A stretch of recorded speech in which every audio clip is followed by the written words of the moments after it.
सत श्री अकाल जी। हीर family channel ते तुहाडा बहुत बहुत स्वागत है।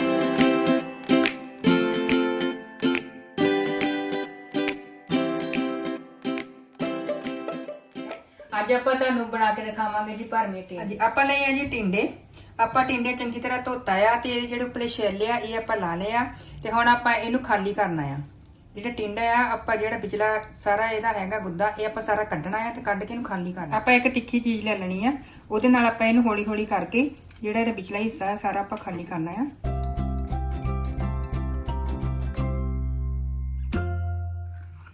ਲਓ ਤੁਸੀਂ ਦੇਖ ਸਕਦੇ ਆ ਕਿ ਸਾਡਾ ਜਿਹੜਾ ਟਿੰਡਾ ਆ ਇਹ ਬਿਲਕੁਲ ਅਸੀਂ ਖਾਲੀ ਕਰ ਲਿਆ ਹੈ।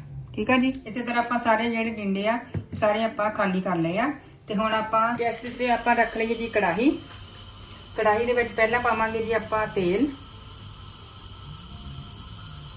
ਤੇਲ ਸਾਡਾ ਜਿਹੜਾ ਇਹ ਗਰਮ ਹੋ ਚੁੱਕਾ ਆ। ਹੁਣ ਆਪਾਂ ਇਸ ਦੇ ਵਿੱਚ 1 ਚਮਚ ਪਾਵਾਂਗੇ ਜੀ ਜੀਰੇ ਦਾ। ਜੀਰਾ ਸਾਡਾ ਜਿਹੜਾ ਹੈ ਇਹ ਚੰਗੀ ਤਰ੍ਹਾਂ ਭੁੱਜ ਚੁੱਕਾ ਹੈ। ਹੁਣ ਆਪਾਂ ਇਸ ਦੇ ਵਿੱਚ ਪਾਵਾਂਗੇ ਪਿਆਜ਼। 2 ਤੋਂ 3 ਲਏ ਆਪਾਂ ਪਿਆਜ਼। ਪਿਆਜ਼ਾਂ ਨੂੰ ਆਪਾਂ ਛੋਟਾ ਛੋਟਾ ਕਰਕੇ ਆਪਾਂ ਗ੍ਰਾਈਂਡ ਕੀਤਾ ਹੋਇਆ ਹੈ ਇਹਨੂੰ। ਜਿਹੜੇ ਸਾਡੇ ਪਿਆਜ਼ ਆ ਇਹ ਬਰਾਊਨ ਹੋ ਚੁੱਕੇ ਆ। ਹੁਣ ਆਪਾਂ ਇਸ ਦੇ ਵਿੱਚ ਪਾਵਾਂਗੇ ਜੀ ਅਦਰਕ। ਹੁਣ ਆਪਾਂ ਪਾਵਾਂਗੇ ਜਿਹੜਾ ਟਿੰਡਿਆਂ ਦੇ ਵਿਚਲਾ ਗੁੱਦਾ ਆ ਇਹਨੂੰ ਆਪਾਂ ਚੰਗੀ ਤਰ੍ਹਾਂ ਪੀਸ ਲਿਆ ਸੀਗਾ। ਪੀਸ ਕੇ ਤੇ ਇਹਨੂੰ ਹੁਣ ਆਪਾਂ ਇਸ ਦੇ ਵਿੱਚ ਪਾਵਾਂਗੇ।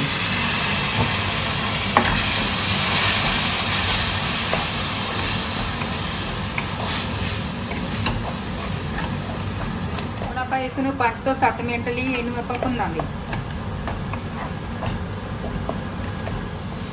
ਹੁਣ ਆਪਾਂ ਇਸ ਦੇ ਵਿੱਚ ਪਾਵਾਂਗੇ ਜੀ ਟਮਾਟਰ ਤੇ ਹਰੀ ਮਿਰਚ।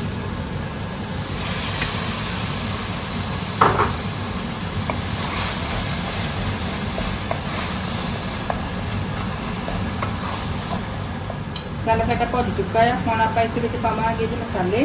ਸਭ ਤੋਂ ਪਹਿਲਾਂ ਪਾਵਾਂਗੇ ਆਪਾਂ ਲੂਣ ਸਵਾਦ ਅਨੁਸਾਰ। 1 ਚਮਚ ਪਾਵਾਂਗੇ ਹਲਦੀ ਦਾ। 1 ਚਮਚ ਪਾਵਾਂਗੇ ਜੀ ਆਪਾਂ ਗਰਮ ਮਸਾਲਾ। ਉਹ ਥੋੜਾ ਜਿਹਾ ਪਾਵਾਂਗੇ ਜੀ ਜੀਰਾ ਮਸਾਲਾ। ਥੋੜੀ ਜਿਹੀ ਪਾਵਾਂਗੇ ਆਪਾਂ ਲਾਲ ਮਿਰਚ। ਹੁਣ ਆਪਾਂ ਕਰਾਂਗੇ ਇਸ ਨੂੰ ਮਿਕਸ।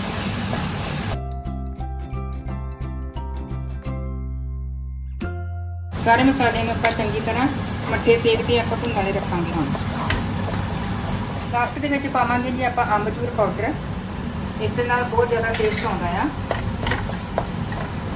ਮਸਾਲਾ ਸਾਡਾ ਬਿਲਕੁਲ ਤਿਆਰ ਹੋ ਚੁੱਕਾ ਹੈ। ਹੁਣ ਆਪਾਂ ਇਸ ਨੂੰ ਠੰਡਾ ਹੋਣ ਲਈ ਰੱਖਾਂਗੇ। ਜਿਹੜੇ ਟਿੰਡੇ ਆ ਆਪਣੇ ਇਹ ਹੁਣ ਆਪਾਂ ਇਸ ਨੂੰ ਫਰਾਈ ਕਰਾਂਗੇ।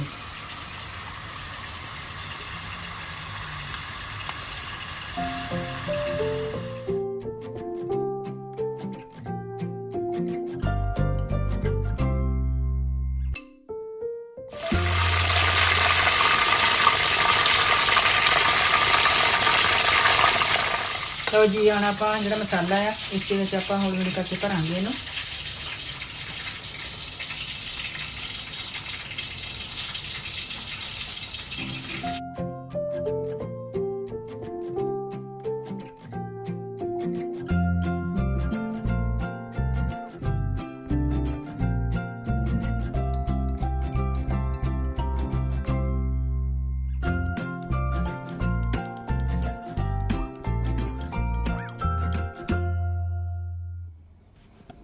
ਸਾਡੇ ਭਰਵੇਂ ਟਿੰਡੇ ਬਣ ਕੇ ਬਿਲਕੁਲ ਤਿਆਰ ਹੋ ਗਏ ਆ। ਜੇ ਤੁਹਾਨੂੰ ਸਾਡੀ ਰੈਸਪੀ ਵਧੀਆ ਲੱਗੀ ਤੇ ਸਾਡੀ ਵੀਡੀਓ ਨੂੰ ਲਾਈਕ ਕਰੋ, ਸ਼ੇਅਰ ਕਰੋ, ਕਮੈਂਟ ਕਰੋ ਤੇ ਹੀਰ ਫੈਮਿਲੀ ਚੈਨਲ ਨੂੰ ਸਬਸਕ੍ਰਾਈਬ ਕਰੋ। ਤੇ ਹੁਣ ਅਸੀਂ ਤੁਹਾਨੂੰ ਮਿਲਦੇ ਹਾਂ ਕੋਈ ਨਵੀਂ ਰੈਸਪੀ ਨਾਲ। ਜਦ ਤੱਕ ਲਈ ਆਪ ਜੀ ਨੂੰ ਬਹੁਤ ਹੀ ਪਿਆਰ ਭਰੀ ਸਤਿ ਸ੍ਰੀ ਅਕਾਲ।